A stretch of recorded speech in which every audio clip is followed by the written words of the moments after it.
Un homme dont la fille est handicapée n'a pas eu de chance en amour jusqu'à ce qu'un événement inattendu se produise, et que tout le monde dans leur petite ville le découvre. Toutes ses anciennes petites amies sont apparues chez lui, le suppliant de leur donner une chance, et il ne savait pas quoi faire.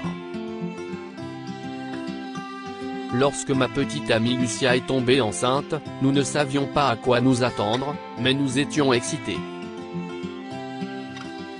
Cependant, en raison de difficultés pendant l'accouchement et d'autres termes médicaux que je n'ai jamais vraiment compris, notre précieuse fille, Marla, est devenue paralysée. Cela a eu des répercussions sur ma petite amie, qui souffrait également de dépression post-partum. Finalement, Lucia m'a abandonné, et je me suis retrouvé seul à élever notre petite fille. Je ne le regrette pas une seule seconde. Elle est la lumière de ma vie. Elle est intelligente, curieuse et courageuse. Je suis un père fier, et ma mère, Rosetta, l'adore également. Elle la surveillait tous les jours quand j'allais au travail. Je n'étais pas l'homme le plus prospère du monde, mais je me débrouillais bien dans notre petite ville de Virginie. Comme ma fille était brillante, je voulais qu'elle commence à apprendre des choses, et une amie de ma mère m'a recommandé sa nièce, Patricia, pour qu'elle suive des cours avec elle tous les après-midi. Elle était enseignante à l'école maternelle locale et avait besoin d'un peu d'argent supplémentaire, alors l'arrangement a parfaitement fonctionné. Elle était charmante avec Marla et ma mère, et ma vie était géniale. Une chose inattendue s'est produite, j'ai rencontré la dont je suis tombé amoureux au premier regard. Je n'avais pas envisagé de me remettre en couple après le départ de Lucia. C'était trop douloureux de penser que la mère de mon enfant nous a abandonnés, alors j'ai mis cette partie de moi de côté. Mais il a tout changé. Elle était belle, douce, et tellement attirante. Nous avons commencé à sortir ensemble, et notre alchimie était incroyable. Je lui ai dit que j'avais une fille, et elle semblait excitée de la rencontrer. C'était un énorme soulagement. Mais ça n'aurait pas dû l'être. Un jour, nous avions prévu une sortie en famille au zoo. C'était un endroit sûr et neutre où Ella pourrait passer du temps avec Marla de manière décontractée. Apparemment, j'aurais dû au préalable prévenir Ella que ma fille est handicapée, car elle a écarquillé les yeux dès que je suis arrivé avec Marla. Elle a fait un sourire, jouant le jeu tout au long de la journée jusqu'à ce que je reçoive un appel d'elle plus tard. Je suis désolé. J'hésitais déjà à sortir avec un homme qui a une fille, mais là, je ne peux plus, a immédiatement avoué Ella. Ella, je ne te demande rien. Marla est prise en charge par beaucoup de personnes. Tu ne seras responsable de rien, et elle est formidable. Tu verras, ai-je dit, presque en suppliant. Non. Je ne peux pas. Je suis désolé. Au revoir, a dit Ella en bégayant avant de raccrocher. C'était fini. Ella était sortie de ma vie. Bien sûr, je ne voulais pas de quelqu'un qui se comporte ainsi avec Marla, mais j'étais dévasté. Elle était la première femme avec laquelle j'avais sympathisé depuis le départ de Lucia. Ma mère et Patricia m'ont réconforté à propos de ce qui s'était passé. Écoute, Ella a fait ce qu'il fallait. Elle s'y est juste prise de la mauvaise façon. Mais elle est partie avant que Marla ne s'attache à elle, ce qui a évité bien des blessures. Tout le monde ne peut pas s'occuper d'un enfant, et tout le monde n'est pas obligé de le faire, m'a dit Patricia. Tu as raison. Tu trouveras bientôt quelqu'un de mieux. J'en suis sûr, m'a dit Patricia pour me rassurer, me donnant de l'espoir avant de partir en fin d'après-midi. Ma mère m'a répété exactement les mêmes mots, et d'une certaine manière, cela m'a rémotivé. Je suis resté seul trop longtemps, et je ne devais pas fermer la porte à d'éventuelles nouvelles rencontres. Cependant, je n'aurais jamais imaginé que l'histoire se répéterait encore et encore. D'abord, il y a eu Ona, qui était formidable et belle comme un mannequin. Quand je lui ai dit dès le début que j'avais une fille handicapée, elle a semblé d'accord. Mais chaque fois que j'essayais de lui faire rencontrer Marla, elle trouvait toujours une excuse, le travail, une sortie avec des amis, un rendez-vous. Bref, tout ce que vous voulez. J'ai fini par l'appeler, et elle a dit que je lui mettais la pression et qu'elle ne pouvait plus le faire. Donc nous avons rompu. Ensuite, je suis sorti avec Jeannette. Elle était plus avant-gardiste avec des vêtements en cuir et une attitude sans arrière-pensée. J'ai attendu un moment avant de lui parler de Marla. C'était une autre erreur. Quand elle l'a découvert, elle m'a dit qu'elle ne sortirait jamais avec un homme qui a des enfants. Ok, je pensais que c'était juste parce que je n'avais pas été sincère. Cependant, 3 autres femmes, Maureen, Kira et Vanna, m'ont largué lorsqu'elles ont entendu parler de Marla, et j'étais effondré. J'ai perdu tout espoir. Je n'avais fini avec les rencontres en général. Je savais qu'elle n'était pas totalement fautive. Elle pouvait choisir de sortir avec quelqu'un et avoir certaines limites, mais je me sentais horriblement mal qu'aucune d'entre elles n'ait même donné à ma fille une petite chance de gagner leur cœur. Marla avait tellement d'amour à donner. De plus, je me sentais comme un loser qui ne pouvait pas donner à ma petite fille une nouvelle mère ou une figure maternelle. Oui, elle avait ma mère, et Patricia était très spéciale pour elle. Mais ce n'était pas la même chose. Je pensais que ce n'était pas pareil. Il était temps de passer à autre chose.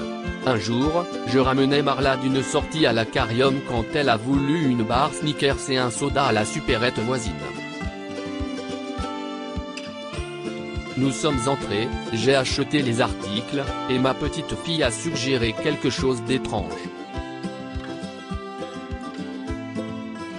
On peut acheter un billet de loterie ? A-t-elle demandé de sa voix douce. Quoi ? J'ai rigolé. Pourquoi ?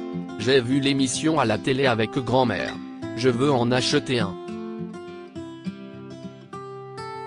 Peut-être qu'on va gagner, a dit Marla avec excitation.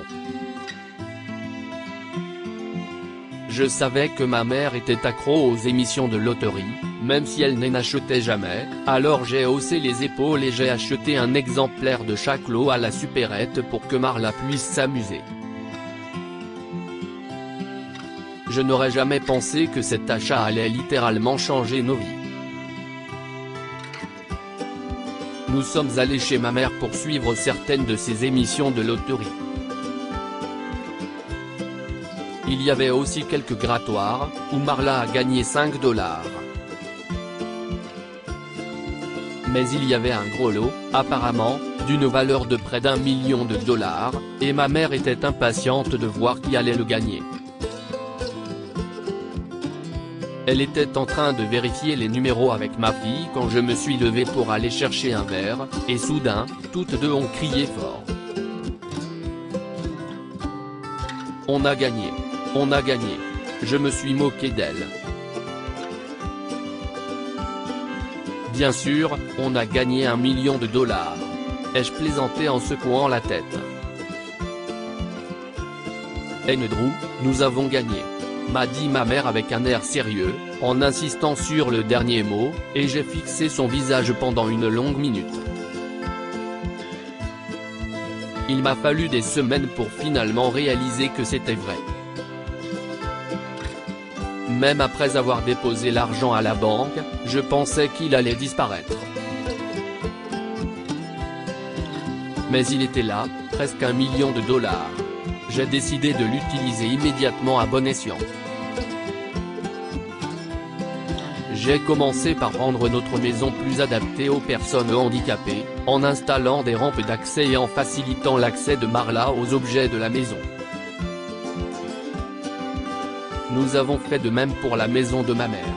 Une grande partie de nos gains a également été investie dans le fonds d'études de Marla, auquel je n'avais pas contribué autant que je l'aurais voulu, mais qui était désormais suffisant pour qu'elle puisse faire les études de son choix. J'ai également payé toutes les factures médicales et hypothécaires qui étaient en suspens. Une fois tous les problèmes importants réglés, je me suis offert la nouvelle voiture dont j'avais toujours rêvé. Ce n'était pas un achat judicieux, mais j'ai pensé que ce serait bien de me faire plaisir. J'ai économisé ce qui restait de cet argent, en attendant des opportunités pour l'investir et le faire fructifier. Cependant, je n'avais jamais imaginé ce qui allait se passer ensuite. Vivre dans une petite ville est génial jusqu'à ce que vous réalisiez que les gens peuvent rapidement tout découvrir sur vous. Les ragots allaient bon train après l'achat de cette voiture, et j'ai été choqué de voir un jour Ella sur le pas de ma porte. Andrew, ça fait plaisir de te voir. Elle m'a salué comme si elle n'avait pas disparu de ma vie et brisé mon cœur. Mais avant que je puisse lui demander ce qu'elle faisait là, j'ai vu 2 voitures s'arrêter dans ma rue. De l'une d'elles est sortie Ona. Elle a regardé Ella et a froncé les sourcils. Mais ensuite, j'ai vu Jeannette sortir de l'autre véhicule. Je ne croyais pas à mes yeux. Que faites-vous toutes ici? leur ai-je demandé, perplexe. Je voulais te parler, a répondu Ona en premier. Et Jeannette et Ella ont fait écho, moi aussi. Je pensais que la situation ne pouvait pas être plus bizarre jusqu'à ce que Vanna, Maureen, et Kira se montrent aussi. Est-ce que je me fais avoir? Mais qu'est-ce ce qui se passe? Ai-je demandé, outré par la situation. Elles se sont mutuellement regardées en fronçant le visage, mais aucune d'entre elles n'a dit quoi que ce soit. Heureusement, j'ai vu la voiture de ma mère qui approchait aussi. Elle amenait Marla et, par coïncidence, Patricia était aussi avec elle. L'institutrice de ma fille est descendue, a aidé ma mère à installer Marla dans son fauteuil et à marcher derrière elle. Ma mère a regardé fixement chaque femme pendant qu'elle poussait le fauteuil roulant de ma fille. Il y avait quelque chose dans ses yeux que je ne pouvais pas expliquer. Comme si elle les jaugeait pour quelque chose. Elle s'est arrêtée à ma porte et s'est adressée à Patricia. Patty, chérie. Emmène Marla à l'intérieur et ferme la porte. Maman, je ne sais pas ce qu'elles font ici. Tout le monde vient d'arriver, et j'essaie encore de comprendre ce qui se passe, ai-je commencé, en secouant la tête et en regardant les filles avec confusion. Oh, Andrew. Je t'aime, mais parfois, les hommes sont stupides, a-t-elle dit en me tapotant l'épaule avec condescendance. Mesdames, vous devriez avoir honte de vous. Il y a eu des bruits de pas collectifs et des têtes baissées. Ella a dit « Je voulais juste parler à Andrew parce qu'on a rompu de façon si brutale. » Vraiment? Si est-ce pratique, a dit ma mère avec sarcasme. Je sais pourquoi vous êtes toutes ici maintenant. Dégagez. Tout de suite, les harpies. Vous avez appris pour l'argent de mon fils et vous voulez maintenant lui donner une chance, à lui et à ma petite fille, n'est-ce pas? Je n'avais aucune idée de ce qui se passait. Je pensais que ma mère était folle de dire une chose pareille, mais en tournant la tête et en regardant les visages des femmes que j'avais fréquentées, j'ai su que c'était la vérité. Mes lèvres se sont serrées et j'ai hoché la tête point par terre, et je dis calmement. Je n'ai aucun intérêt à parler à l'une d'entre vous. Partez maintenant. Certaines ont essayé de protester, mais ma mère les a fait taire en menaçant d'appeler la police.